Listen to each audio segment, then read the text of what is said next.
오늘은 이 본문의 말씀을 가지고 역설적인 삶과 축복이라는 제목으로 말씀을 드리겠습니다. 성경에는 역설적인 진리가 많이 있습니다. 역설이라고 하는 것은 진리에 어긋나고 모순된 것처럼 보이지만 그 속에 참 진리가 담겨 있는 것을 말하는 것입니다. 예수님의 말씀이나 성경에 보면 역설적인 진리가 많이 있어요. 죽고자 하면 산다. 살고자 하면 죽는다. 약할 때 강하다. 높고자 하면 낮아지고 낮고자 하면 높아진다. 죄가 많은 곳에 은혜가 넘친다. 뭐 이런 역설적인 그러한 진리가 많이 있는 것입니다. 세상적으로 볼 때는 상식과 이치에 맞지 않아요. 그러나 영적으로 바라볼 때 그것이 참 진리고 성공과 행복을 가져다주는 축복의 말씀인 것입니다. 아멘. 본문에 예수님은 제자들에게 너희들 세상을 따르지 말고 역설적인 영적 진리를 따르기를 원하시는 것입니다. 그 홍수가 나면요, 생명이 없는 것이나 죽은 것은 다 떠내려갑니다. 그러나 생명이 있는 물고기는 물을 거슬러서 상류를 향해서 힘차게 올라가는 것입니다. 마찬가지로 생명이 있는 신앙인은 세상을 따라 탕류에 떠내려가는 것이 아니라 영적 역설적인 삶을 통해서 세상을 거스려 올라가고 생수를 찾아 올라가는 것입니다. 그럼 오늘은 성도의 역설적인 신앙의 삶과 축복은 무엇이냐 알아보면서 은혜를 나누겠습니다. 첫 번째로 성도의 역설적인 신앙의 삶은 섬김을 받으려고 하기보다는 섬기는 삶이 옳다는 것입니다. 많은 사람이 높은 자리에 앉아서 섬김을 받는 것이 더 가치 있는 줄 알지만 실상은 섬김을 받는 것보다 남을 섬기는데 더 가치가 있다는 것입니다. 오늘 본문에 보면 세베대의 두 아들이 야고보와 요한이 예수님 앞에 간청을 합니다. 주의 영광 위에서 우리를 하나는 주의 우편에 하나는 주의 좌편에 앉게 하옵소서 이렇게 부탁을 해요. 그때 이 형제가 예수님이 임금이 되신다면 우리를 우의정, 자유정으로 세워주세요. 이 소리예요. 그러니까 이 눈치를 한 다른 제자들이 이 야고보와 요한을 막 미워하면서 불이 가득했어요. 이때 예수님께서 제자들에게 인자에 온 것은 섬김을 받으려 함이 아니라 도리어 섬기려 하고 자기 목숨을 많은 사람의 대속물로 주려 함이라 이렇게 말씀했어요. 섬김을 받으려 하지 말고 섬기라 그렇게 말씀하는 거예요. 우리가 성경에 보면 다윗이 섬김을 잘해서 왕이 된 사람이에요. 그 다윗의 아버지 이새라는 사람은 아들만 8을 낳았었어요. 근데 어느 날 사무엘이 하나님한테 명령을 받아요. 야, 너 베들레헴 이새네 집에 가서 그 아들 중에서 한 사람에게 기름을 부어라. 내가 그를 왕으로 삼겠다. 그래가지고 그 사무엘이 뿔에다 기름을 담아가지고 그 집에 갑니다. 그러고서 이제 그 아들들을 불러오겠어요. 근데 그 이새가 8아들에 7아들은 다 불렀지만 막내 다윗은 부르지 않은 거예요. 그냥 양치라고. 그게 누가 왕이 될 것인가 하고 이렇게 통과를 하는데 첫째가 이렇게 엘리압이 지나가도 아닌 거예요. 그 다음에 아비나답도 아니요. 셋째 산마도 아니요. 이게 쭉 해서 7명이 다 지나가도 없어. 이게 다냐? 아닙니다. 말째가 있는데 지금 양치고 있습니다. 여기 올 필요도 없어가지고 그랬습니다. 이렇게 한 거야. 아니다. 데려오너라. 그래가지고 다윗을 데려왔어요. 여러분, 다윗은요, 그 양을 치는, 섬기는 그 일에 하라고 해줬잖아요. 그러니까 다윗은 종처럼 남을 섬기는 데 앞장섰던 사람이에요. 형들의 종로를 하고, 다 아버지의 종로를 하고, 좋은 자리는 다 형들을 가게 하고 자기는 남아서 이렇게 양을 치는 종로를 한 거예요. 근데 하나님이 그 다윗에게 기름을 부어라 그러는 거예요. 그래가지고 그 종이었던 종처럼 이렇게 섬겼던 다윗이 결국은 왕으로 이렇게 임명이 됐던 것입니다. 유대인의 그 지에서 미드라시라는 책에 이런 말이 있어요. 다윗은 양을 칠 때 아주 남달랐대요. 다윗은 양을 세 종류로 이렇게 분류했답니다. 병든 양, 어린 양, 건강한 양. 그래가지고 풀을 보고 갓 피어난 연한 풀이면 병든 양을 먼저 먹이고, 그 다음에 보통 풀은 연약한 양들, 어린 양을 먹이고, 그 다음에 억센 풀 같으면 건강한 양을 먹게 했대요. 이런 모습을 하나님이 보시고 뭐라고 하시냐면, 야 다윗아, 내가 내 아버지 양을 그렇게 잘 기른 걸 보니 너에게 내 양 이스라엘 백성을 맡겨도 잘 돌볼 것 같구나. 네가 왕이 되거라. 그랬다는 거예요. 여러분, 섬길 때 높아지는 거예요. 받으려고 하면 낮아지는 거예요. 어느 교회에서 종로를 잘해야 하나님이 축복한다라는 세미나가 있었대요. 근데 그 강사 목사님이 하는 소리가, 자기가 젊을 때 목회 초기에 훌륭한 목사님들 닮고 싶어서 그 훌륭한 목사님을 쫓아다녔대요. 근데 목사님들이 새까맣게 젊은 목사가 왜 끼워주지 않은 거예요. 그래도 막 쫓아다니면서 신발도 닦아드리고 가방도 들고 다니고 밥도 날라드리고 새순물도 떠드리고 이렇게 종로를 했대요. 그래도 안 쳐다보더래. 근데 어느 날 기도원을 가는데 비가 많이 와서 개울물이 막 이렇게 많아서 건널 수가 없었더랍니다. 때는 이때다. 그래가지고 이 젊은 목사가 목사님들 한 분 한 분 다 업어드렸대요. 이렇게 건너게. 그랬더니 인정을 하시면서 그 다음부터 끼워주더래요. 그래가지고 자기가 이렇게 유명한 목사님과 지내게 됐다. 그렇게 하면서 으뜸이 되려면 종이 되라. 그렇게 말을 하더라는 것입니다. 그러니까 주님이 높고 잘나면 낮아져라. 그렇게 역설적이죠. 세상과는 다르죠. 세상 사람은 서로 머리 되려고 하잖아요. 어디 가서 우리나라 사람들이 이렇게 화합한대요. 왜냐? 서로 머리 되려고 하니까. 섬기려는 자 아무도 없고 전부 내가 머리 되려니까 다 막 푹불이 흩어지는 거예요. 이게 그런다는 거예요. 섬길 때 사실 머리가 되는 것입니다. 두 번째로 역설적인 신앙의 삶은 죽고자 하면 산다. 이것입니다. 죽고자 하는 자는 산다. 누구든지 자기 목숨을 잃고자 하는 자는 얻을 것이요 얻고자 하는 자는 잃을 것입니다. 살고자 하는 자는 죽고 죽고자 하는 자는 산다. 이 역설적인 진리입니다. 예수님이 이렇게 말했어요. 내가 진실로 진실로 너에게 이르노니 한 알의 밀이 땅에 떨어져 죽지 아니하면 한 알 그대로 있고 죽으면 많은 열매를 맺느니라. 아멘. 생명을 걸고 죽을 각오로 일하는 이에게는 반드시 살아나는 보상이 있다는 것입니다. 예수님이 그랬어요. 예수님은 십자가에서 우리 죄를 다 짊어지고 나는 죽으려 왔다. 나는 죽고자 한다. 그랬을 때 부활하셔서 영원히 사셨어요. 아멘. 죽고자 하는 자는 사는 거예요. 그 우리나라 어떤 선교사가 외국 공산권에 가서 담대하게 복음을 전하다가 체포가 됐어요. 재판을 받게 됐어요.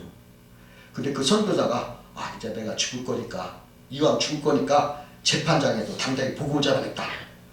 그런 생각으로 그 한국말하는 통역 이제 재판 통역관이 이렇게 있는데 선교사 이렇게 외쳤어요. 복음 전하는 게 뭔 죄입니까? 복음은 생명 아닙니까? 누구나 죽습니다. 재판장도 죽습니다. 그래서 예수 믿어야 합니다. 나는 죽어도 복음 전하는 포기할 수 없습니다. 통역이 이 말을 이렇게 통역을 했어요. 근데 조금의 선구가 나타났어. 그 무죄. 깜짝 놀라요. 이거 웬일인가? 무죄라는 거. 어두운데라고 이제 재판장은 나갔어요. 통역이 오더니 손을 잡고 말하는 거예요. 당신이 참 그리스도인입니다. 당신의 담대함에 나는 감동받았습니다. 그래서 내가 통역을 할 때 다르게 통역했습니다. 재판장님 어떻게 통역하냐면 재판장님 다시는 복음을 전하지 않겠습니다. 조용히 살겠습니다. 이렇게 통역했습니다. 그래서 재판장이 무죄를 선고하였습니다. 당신이 당당한 모습을 보고 내가 감동을 받았습니다. 그런 죽고자 하고 막 이렇게 했는데 통역관이 그거를 이렇게 살게 하신 거예요. 죽고자 하니까 살겠다는 거예요. 어느 그 농부가 노새 한 마리가 있었어요. 노새. 근데 그만 그 노새가 물 없는 마루 우물 속에 빠져버렸어요. 그 농부는 그 노새를 구해낼 방법이 없는 거예요. 근데 그 고심을 하던 농부가 결단을 내렸어. 이 노새도 이미 늙었고 또 이 마른 우물도 언젠가는 파묻으려고 했거든요. 그러니까 에이 노새도 고생시키지 말고 그냥 여기다 묻자. 빨리 죽도록 도와주는 것이 좋다. 그래가지고서 동네 사람들 다 불러가지고 삽을 줘가지고 거기다 메우기 시작했어요. 막 흙을 막 퍼붓기 시작하는데 막 도새가 막 속에서 막 울부짖어. 근데 가만히 있는 거예요. 어떻게 그래 이렇게 보니까 깜짝 놀랐어. 막 흙을 두니까 이 도새가 흙을 터는 거야. 그래서 발로 밟고 또 털고 말고 또 가. 이게 점점 올라온 거야. 그래가지고 나왔어요. 죽고자 할 때 사는 거예요. 세 번째로 역설적인 삶은요, 주는 것이 받는 것이다는 거예요. 아니 이게 주는 게 좀 받는다. 주는 게 받는다는 거예요. 그 필리핀에 원숭이가 많다고 하죠. 근데 원숭이가 좋아하는 게 사과라고 합니다. 그래서 그 원숭이를 잡으려면 이 모가지가 이렇게 좁은 항아리에다가 사과를 넣는데요. 그럼 이 원숭이가 사과 냄새를 맡고 손으로 가지고 이렇게 그 사과를 집는다고 합니다. 그러고 나서 이게 사과를 줬으니까 이게 안 나오잖아요. 그래서 사람이 이렇게 오면은 이제 도망을 가야 되는데, 아 이걸 펴고 놓고 빼고 도망가면 되는데 이걸 안 놓는데요. 끝까지 안 놓는데요. 그래가지고 사람들이 와서 그물 쳐가지고 그냥 잡는답니다. 그냥 버렸으면 되는데 세상 삶도 그래요. 돈이나 물질을 꽉 움켜쥐고 놓지 않는 것이 자기가 부자가 되고 잘 될 줄 아는 거예요. 근데 예수님은 그렇게 말하네요. 그와 반대로 손을 펴러 그것으로 먼저 줘라. 먼저 주면 너희들에게 하나님이 채워주신다. 이렇게 말하는 거예요. 주라 그리하면 너에게 줄 것이니 곧 후히 되어 누르고 흔들어 넘치도록 하여 너에게 안겨 주리라. 이렇게 말씀하셨어요. 아멘. 예수님께서 먼저 주면 후하게 되돌려 받을 것을 말씀하셨어요. 세상 상식과는 반대로 역설적인 진리의 말씀입니다. 그 영국의 몰이라고 하는 사람이 있었는데 그는 돈도 떨어지고 밀가루 다 떨어져가지고 하나님 앞에 일용한 양식 좀 주십시오 하고 기도를 하니까 하나님이 마음속으로 야 너는 아직도 가진 게 있어 그것을 먼저 주라 그러더래요. 그래서 온 집을 다 뒤져보니까 지하실 창고에 버터가 한 상자 있는 거예요. 그 버터를 이렇게 가난한 사람들이 이렇게 나눠줬어요. 내가 받기로 하면 나눠주자. 나눠줬어요. 그러고 나서 집에 돌아오니까 현관에 밀가루 누가 갖다 놨더라는 거예요. 그래가지고 그 사람 밀가루를 풍성히 모았다고 합니다. 그 스펄전 목사님이 계신데 그분이 어디 타도시에 가서 자기가 돌보는 런던에 있는 고아들을 위해서 300파운드를 모금했어요. 그런데 기도하는 중에 그 돈을 조지 밀러 목사에게 갖다 줘라. 이런 음성이 들린 거예요. 그러니까 주님 저희 고아들도 이 돈이 필요해요. 근데 그 음성이 안 사라지지 않는 거예요. 그러니까 예 주님 순종하겠습니다. 그 스포츠 목사는 그 돈을 가지고 뮬러에게 갔어요. 근데 뮬러가 조지 밀러는 거기서 기도하고 있어요. 무릎 꿇고. 조지 밀러 하나님께서 내가 모금한 300파운드를 당신에게 주라고 해서 가져왔소. 이렇게 스포츠 목사가 말하니까 어우 감사합니다. 저는 지금 300파운드에 기도하고 있는 중이었는데요. 그러는 거예요. 그 두 사람 손을 손잡고 눈물을 흘려 기뻐했어요.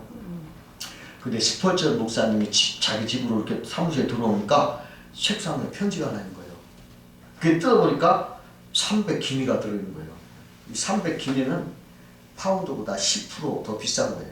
그러니까 파운드로 따지면 330파운드죠. 330. 그러니까 스포츠에 뭐라 하면 주여 저는 300파운드를 줬는데 주님은 300파운드 이자까지 붙여서 다시 주시는군요. 감격하면서 감사를 기도했다는 거예요. 주는 것이 받는 것이라는 거예요. 이게 역설적인 진리인 것입니다. 네 번째로는 내가 남을 비판하면 비판을 받고 내가 남을 해치면 내가 해를 받는다는 거예요. 주께서 이런 말, 비판을 받지 않으려면 비판하지 마라 하셨어요. 여러분 인생은 부메라는 거예요. 자기가 던지면 자기가 받는 것입니다.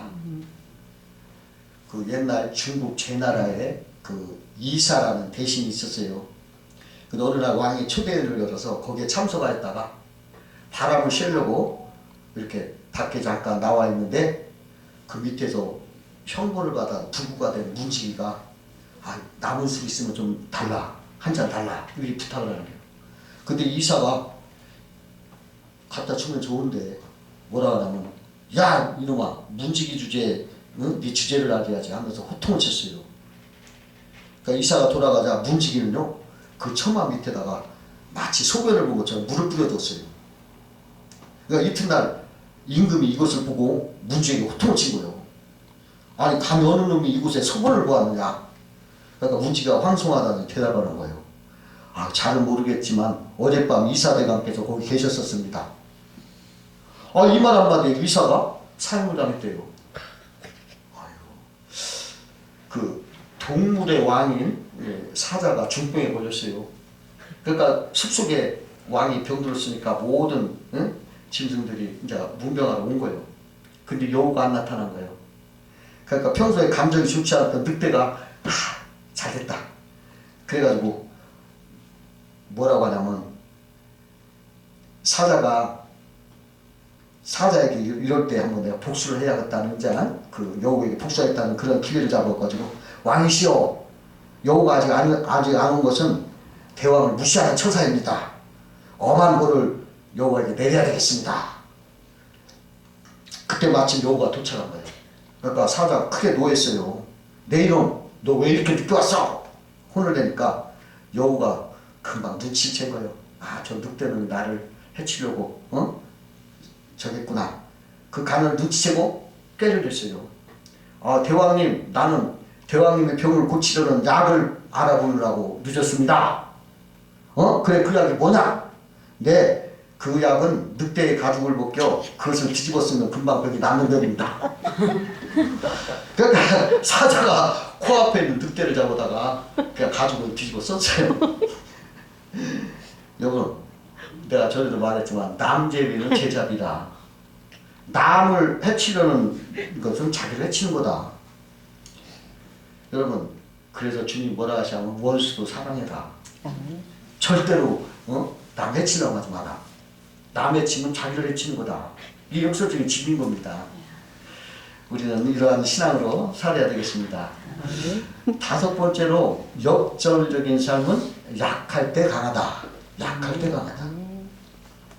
사도 바울은 자기 몸에 찌르는 가시로 고통을 받았어요. 그래가지고 아유 하나님 이 가시를 좀 없애주세요 하고 3번이나 기도를 했는데 주님이 뭐라고 하냐면 내 은혜가 내게 족하도다. 이는 내 능력이 약한 데서 온전하여집니다. 이래. 이때 바울이 그 소리를 듣고 아 가시 때문에 능력이 나의 몸에 머무는구나. 아 이 가시가 참 있어야니까 하나님 능력이 임하는구나 하고 기뻐하면서 도리어 자기 몸의 가시를 아주 자랑을 했어요. 그 가시로 인한 약함을 막 자랑하면서 내가 약할 그때 강합니다. 이런 유명한 말씀을 남겼습니다. 그 모세가요 40세 때 젊은 나이에 왕자 신부였어요. 그러니까 힘도 있고 젊음도 있고 권세도 있고 근데 자기 동족이 노예로 살거든. 그러니까 야 내가 저를 구해줘야겠다는 생각으로 이제 가서 둘이 이렇게 싸우는데 말렸어요. 그런데 그 애국 군사가 막 뭐라고 할까 애국 군사 때려서 죽여가지고 땅에다 묻었어요. 모래가 돼. 아니 자기 동족을 구해보려고 하다가 실패를 하고 살인자가 돼서 미디안까지 도망가게 됐어요. 그가 모든 걸 다 갖추고 있었지만 강한 자였지만 그게 약점이었어요. 왜냐? 강한 자였기에 하나님을 의지하지 않았다는 거예요. 자기 힘으로 하려다가 실패했어요. 그런데 그가 미디안 광야 가서 40년 동안 자기 장인 이드로의 양을 치면서 모래바람 맞으면서 40년 동안 이제 나이는 80세가 되고 백발이 하얗고 이제 힘도 떨어지고 권세도 없고 그냥 목동이야.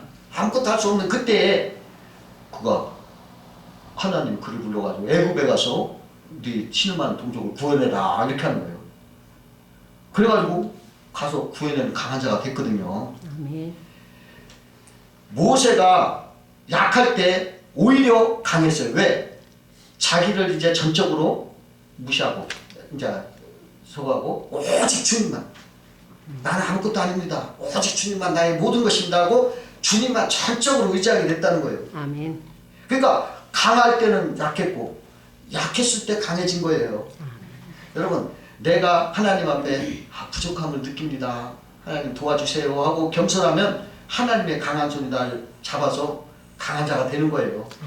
근데 내가 할 수 있습니다 하면 안 되는 거예요. 그건 약한 자예요. 하나님 말씀에 의지해서 사는 자가 강한 것입니다. 아멘. 베드로가요 자기 힘으로 밤새 고기를 잡았지만 잡은 것이 없었어요. 그러나 깊은 곳에 가서 그물 내리라는 주님의 말씀에 의지해서 내가 밤새 잡은 것이 없지만은 주님의 말씀에 의지해서 내가 그물을 내린다 하고 그물을 내렸을 때 고기가 얼마나 많이 잡혔는데 그물이 찢어지도록 그냥 고기가 잡혀가지고 그거 한 배도 못 채우고 두 배에 채웠다 이렇게 선동하고 있어요. 아멘. 내 힘으로 내 경험으로 내 능력으로 하려 때는 아무것도 할 수 없었으나 주님의 말씀에 의지했을 때 내가 약함을 인정하고 주님을 전적으로 의지했을 때 강하고 축복되고 기적이 나타난 거예요. 아멘. 여러분 말씀에 의지해서 사는 자가 강한 거예요. 아멘. 여러분 이 세상 살 때 내 힘으로 살고 내 능력으로 살고 하지 마세요. 오히려 힘을 빼세요. 그 운동선수 보면요 코치가 뭐라 하는 야 힘 빼 그래. 왜 너 어깨에다 힘 주냐? 힘 빼. 내가 어떤 사람 보니까 막 운전을 하는데 막 힘을 쫙 주고 막 이러고 좀 위험하다. 그분은 힘 주면 잘할 줄 아는 그게 아니죠. 힘을 빼고 딱 이렇게 다 힘을 빼고 해야 돼요. 자기 힘으로 사는 게 아니라 말씀을 의지해서 하나님을 의지해서 살면 강한 자가 되는 거고 내 힘으로 살라고 할 때 약한 자가 되는 거예요. 하나님 없이 사는 건 약한 것입니다. 마지막 6번째 역설적인 삶은 죄가 도한 곳에 은혜도 도한다 이 말이에요. 죄가 도한 곳에 은혜도 도한다. 여러분 신앙 간증을 들어보면은 사람들이 가장 인기 있는 간증은 뭐냐면 그 간증자가 과거에 어두컴컴하게 살수록 좋아요. 흉악한 사람이 더 인기가 있어요. 전과 3범이 이거 간에 기별도 안 가. 전과 10범 그래야 저런 사람이 간증을 해? 그래 와서 그걸 듣고서 막 인기 있게 막 봐. 아니 전과 10범이라도 하나님의 은혜가 임하니까 이렇게 되더라. 그러니까 얼마나 그것이 듣기 좋아요. 근데 어떤 분이 이렇게 간증을 한다면 여러분 듣겠어요? 나는 어릴 때 모범생이었어요. 모태 신앙이었어요. 학교 다닐 때 열심히 교회 다녔고요. 주일학교 선생님도 있고 성가대도 있고 교회 뭐든지 다 했어요. 또 지금은 교회에서 내가 할 수 있는 모든 영역에서 최선을 다하고 있어요. 여러분 이거 참 좋은 간증이에요. 훌륭하잖아요. 이게 진짜 좋은 간증인데 이런 거 간증하고 다니면 누가 듣겠어요? 안 들어요. 밥도 못 먹어. 안 얻어. 쥐가 좋은 간증인데 안 써줘. 왜? 인기가 없어. 왜 그럴까? 이것은 죄 많은 죄인에게도 하나님은 회개할 때 용서한다는 동일한 은혜를 준다는 거죠. 그러니까 500데나리온 빚진 자가 탕감받은 거와 50데나리온 빚진 자가 탕감받은 자는 동일한 은혜지만 500데나리온 탕감받은 사람이 더 많이 탕감을 받기 때문에 더 고맙고 감동스럽잖아요. 똑같지만 그러니까 이 뜻은 뭐냐면 아무리 흉악한 죄인이라도 하나님의 은혜는 동일하고 누구든지 하나님 앞에 와서 회개하고 주님을 믿으면 다 구원해 주신다. 이것을 강조하는 말인 거예요. 아무리 흉악한 십범이라도 하나님 앞에 회개하고 돌이키면 하나님은 용서하셔. 그러면 보세요. 죄가 태산만큼 있더라도 하나님은 그럴 때 더 큰 은혜로 덮어주셔야죠. 그렇잖아요. 동일한 은혜를 주시기를. 그러니까 그 소리예요. 죄가 태산 같으면 은혜도 더 커서 그걸 덮어주시는 거예요. 그러므로 죄가 더한 곳에 은혜도 더한다. 그런 거예요. 아멘. 죄가 더한 곳에 은혜가 더한다. 나 은혜 더 받으라고 나 죄를 더 지어왔어? 이거 어리석은 말이에요. 은혜를 더하려고 죄를 질 수 없어요. 왜? 죄에 대해서 죽은 우리가 죄를 지을 수 없는 것입니다. 여러분 우리는 세상 탕리에 떠내려가지 말고 오직 영적 진리를 따라서 세상을 거슬려서 여러분 복을 받으시길 주의 이름으로 축원드립니다. 기도하겠습니다.